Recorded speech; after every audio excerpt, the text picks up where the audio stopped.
कोई बात नहीं, फिर कर लेंगे। श्रृंगी ऋषि ने राजा परीक्षित को श्राप क्यों दिया था?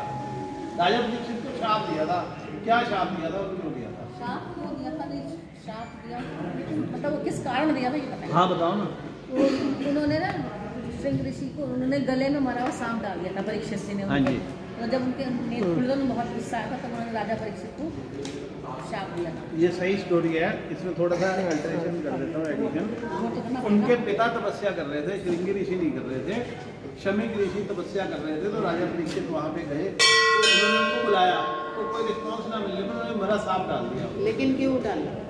उन्होंने उनकी बात का बाद में जो राजा था नहीं, वो कह रहे हैं उन्होंने जब मुकुट डाला ना परीक्षित ने, जो उस मुकुट में कलयुग का प्रभाव था। वो बात की बात है, वो तो बाद में घटना है, वो दूसरी है।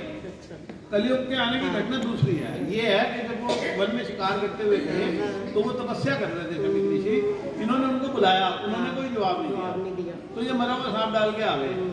तो उनके पुत्र जब आए, उनको पता चला तो उन्होंने उनको श्राप दिया। श्राप तो क्या श्राप दिया था ये बताना है।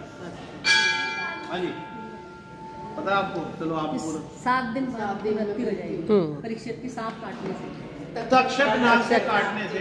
नाम तो शाम को नहीं पता। हाँ, राजा परीक्षित की मृत्यु हो जाएगी, ये उनको श्राप दिया था। बिल्कुल ठीक है जी, इनका जवाब बहुत सुंदर उत्तर दिया है इन्होंने, ताली तो बजनी चाहिए।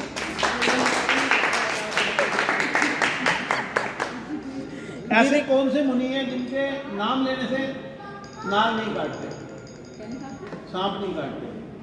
ऐसे कौन से ऋषि? उनके माता का नाम है पता है, थोड़ा सा याद है। हाँ बता दे बेटा। माता मनसा, उनके माता माता मनसा यह करने गए थे जब वो इंद्रदेव का जब सिंहासन पकड़ के वो बैठे। इधर आके भूल गया हूँ, थोड़ा बहुत याद है। चल कोई बात नहीं,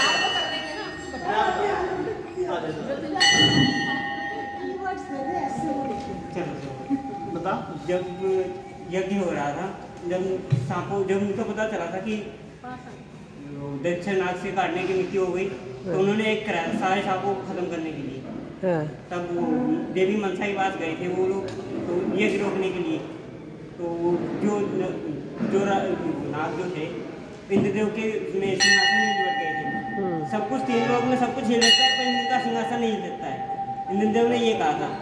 इंद्रदेव के सिंहासन के सहित ये वहाँ गए थे यज्ञ भूमि में। तब तक वो पहुँच गए थे।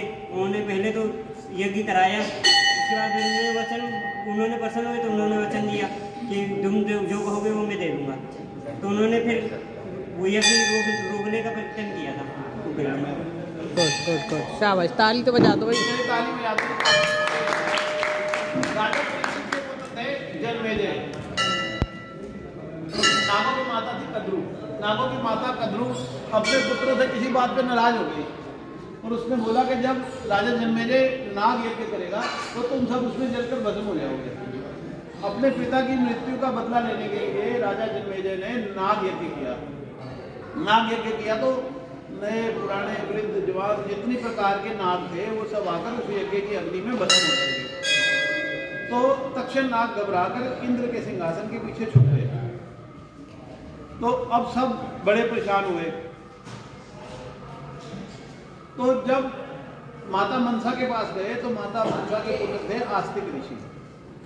आस्तिक ऋषि ने आकर यज्ञ की स्तुति करनी प्रारंभ कर दी। तो राजा जन्मेजय ने देखा कि एक मुनि आए हैं, उसने उनको दान देने के लिए बुलाया। उन्होंने कहा मेरा दान यही मैं आपसे लूंगा कि आप इस यज्ञ को समाप्त कर दो। तो उनके कहने से उन्होंने वो यज्ञ समाप्त कर दिया। और आस्तिक ऋषि का जो भी नाम लेता है तो विषैले से विषैला नाग भी उनको कुछ नहीं कहता। आस्तिक आस्तिक। चलो जी, अब एक क्वेश्चन है। रामचंद्र जी के कितने भाई थे, उनका नाम बताना। बहुत मुश्किल है कुछ। मुझे तो 3 ही पता है इसके रामचंद्र जी के अलावा। ऐसे माना जाए तो रामचंद्र अकेले थे, वो अपने माता के इकलौते पुत्र। अगर सौतेले को गिना जाए तो फिर 4 सौतेले वोतेले तो हम करने लगे हैं जी। पहले भाई होते थे सारे। फादर उनके फादर नहीं थे, सौतेले होते थे तो हमें अब आ गया जी। चलो आप बच्चों हाँ जी, नाम बेटे आप।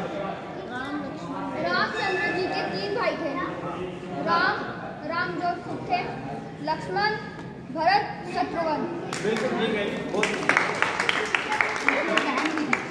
उनकी एक बहन भी थी, शांता नाम था, और वो श्रृंग ऋषि से ब्याही हुई।